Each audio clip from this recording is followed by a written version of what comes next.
In the run-up to the grand consecration ceremony approaching closer, the government of Uttar Pradesh is ramping up the connectivity to ease inflow of pilgrims and tourists. Union Minister for Civil Aviation Jyotiraditya Scindia and the Chief Minister of Uttar Pradesh Yogi Adityanath inaugurated the flight operations of Indigo at Maharishi Valmiki International Airport. Indigo has now commenced operations effective from 1st January between Ahmedabad, Gujarat, Ayodhya Dham. Second to the flight operations between Ayodhya and New Delhi, which commenced from 10th January. India's Minister for Civil Aviation Jyotiraditya Scindia spoke about flight connectivity between Ayodhya Dham and Ahmedabad.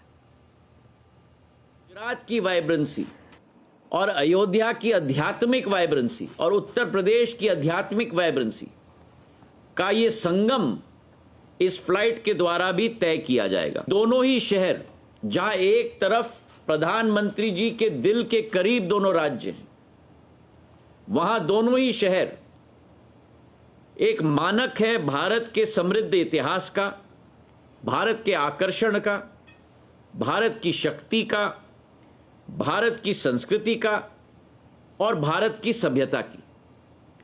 और इसलिए आज इस flight के आधार पर केवल दो शहरों को नहीं जोड़ा जा रहा है, लेकिन इससे आर्थिक विकास की पहिया को गति दी जाएगी, पर्यटन की पहिए को गति दी जाएगी, धार्मिक क्षमता की पहिए को गति दी जाएगी और पूर्ण रूप से दोनों राज्यों के लोगों और श्रद्धालुओं को जोड़ने को भी एक नवीन गति दी जाएगी। आदरणीय प्रधानमंत्री जी का, जिन्होंने उत्तर प्रदेश को चौथा इंटरनेशनल एयरपोर्ट के रूप में महर्षि वाल्मीकि इंटरनेशनल एयरपोर्ट अयोध्या प्रदान किया है। 30 दिसंबर को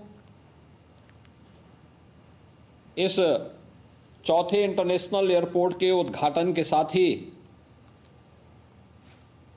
अयोध्या दिल्ली के बीच में वायु सेवा प्रारंभ हुई और आज मेरे लिए अत्यंत प्रसन्नता का क्षण है कि अयोध्या से अहमदाबाद को जोड़ने के लिए एक नई वायु सेवा इंडिगो के द्वारा प्रारंभ की जा रही है।